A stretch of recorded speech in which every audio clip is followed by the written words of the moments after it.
या तो फ़र्ज़ी मज़ाकरात के पीछे कहीं असली मज़ाकरात भी चल रहे हैं और इन मज़ाकरात को सिर्फ़ एक शैडो मज़ाकरात के तौर पर इस्तेमाल किया जा रहा है, और या फिर सर्दियाँ गुज़रने का इंतज़ार किया जा रहा है। इन 2 के अलावा कोई तीसरी हिकमत अमली ना हुकूमत की समझ आ रही है, ना पाकिस्तान तहरीक-ए-इंसाफ़ की समझ आ रही है। हुकूमत कह रही है कि हमें तहरीरी मुतालबात दें, और पाकिस्तान तहरीक-ए-इंसाफ़ ज़ाहिर है तहरीरी मुतालबात नहीं दे रही, बल्कि ले तो लाल से काम ले रही है। ज़ाहिर है ये उसकी एक इंटेंशनल मूव लग रही है, वरना मुज़ाकरात के 2 दौर हो चुके, 12 दिन गुज़र चुके। इरफ़ान सदीकी साहब फरमा रहे हैं कि 12 दिनों में हम 1 इंच भी आगे नहीं बढ़ सके, और तमाम हुकूमत के अरकान एक ही बात कर रहे हैं, जी जब तक तहरीरी मुतालबात नहीं देंगे हम कोई बात नहीं करेंगे। और तहरीक इंसाफ वाले ना तो इनकार कर रहे हैं तहरीरी मुतालबात देने से, और ना ही ये कह रहे हैं कि हम तहरीरी मुतालबात देंगे, और देंगे तो कब देंगे। वो आते हैं, मुज़ाकरात करके चले जाते हैं। इससे लग रहा है कि जो 31 जनवरी की उन्होंने डेडलाइन भी दी है, यानी कि जो 22 दिसंबर की बात थी कि जी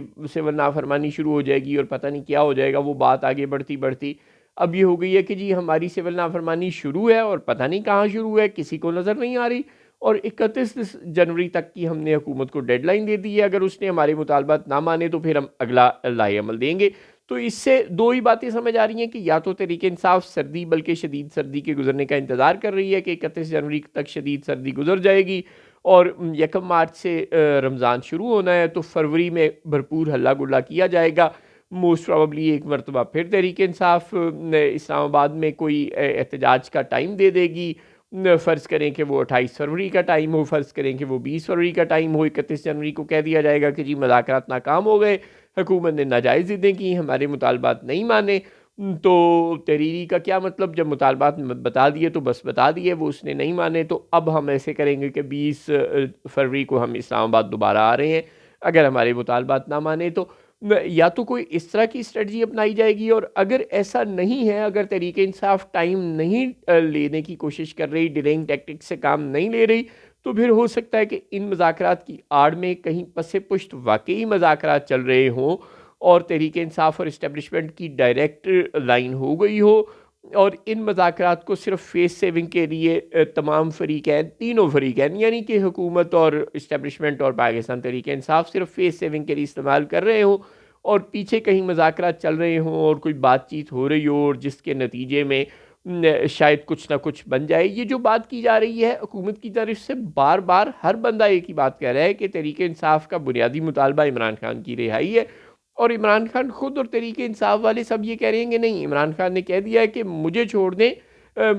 यानी कि जेल में ही बेशक रहने दें, मेरी बात छोड़ दें, और बस तहरीक इंसाफ के कारकुनों को और बाकी लीडरों को रिहा कर दें। तो जाहिर है दोनों फरीकैन में से कोई एक ही सच्चा होगा, दोनों के सच्चा होने का कोई चांस नहीं। और इस वक्त तक यही लग रहा है कि इमरान खान ही सच्चे होंगे इस मामले में, क्योंकि बकौल राना सनाउल्लाह के अपने के जो आदमी 2-4 दिन जेल गुजार लेता है, फिर वो 1 साल भी गुजार लेता है, और अब तो इमरान खान 1 साल से ऊपर जेल गुजार चुके हैं, तो अब वो 5 साल भी गुजार सकते हैं। अब उन्हें कोई जेल से रिहा होने के मुतालबे को रखने की ज़रूरत नहीं है। अब इमरान खान का बुनियादी मसला इलेक्शन 2024 का ऑडिट है। अब इमरान खान का बुनियादी मसला 26वीं आईनी तरमीम का वापस किया जाना है। अब इमरान खान का बुनियादी मसला मखसूस नशिस्तें तहरीक इंसाफ को वापस मिलनी है। ये मुतालबात अगर उनके तस्लीम नहीं होंगे तो बाकी बातें उनके लिए मैटर नहीं करती, और हुकूमत अगर ये तीनों मुतालबात तस्लीम कर लेती है तो इसका मतलब है कि वो अपनी मौत के परवाने पर खुद दस्तखत कर देती है। लिहाजा जाहिर है कि हुकूमत ऐसा कोई मुतालबा नहीं मानेगी, और इस्टेब्लिशमेंट को इवेंचुअली तहरीक इंसाफ और हुकूमत के दरमियान कोई बीच का रास्ता निकालना पड़ेगा, जिससे हुकूमत को भी कुछ फेस सेविंग मिल जाए और तहरीक इंसाफ को भी फेस सेविंग मिल जाए, और इस्टेब्लिशमेंट को भी इस बात की कोई यकीन दहानी मिल जाए कि अगर तहरीक इंसाफ को उसकी थोड़ी बहुत ही सही ताकत लौटा दी गई तो वो इस मौजूदा फ़ौजी क़यादत के लिए कोई ज़्यादा मसले का बाइस नहीं बनेंगी। और ये कि जो हुकूमत ने इकनॉमिक्स की फ़ील्ड में जो भी इस वक्त पॉलिसियाँ शुरू की हुई हैं वो उनको कंटिन्यू रखेगी।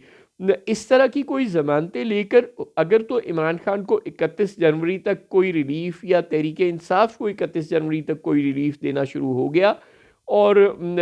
तो फिर तो लगेगा कि वाकई कहीं पीछे मज़ाकरात हो रहे थे और इन मज़ाकरात को फेस सेविंग के लिए इस्तेमाल किया जा रहा था। लेकिन अगर ऐसा नहीं होता तो फिर रमज़ान से पहले यानी कि फरवरी के अंदर तहरीक इंसाफ एक और हल्ला बोलेगी, और वो इस वक्त सिर्फ टाइम ले रही है। और कुछ भी नहीं कर रही।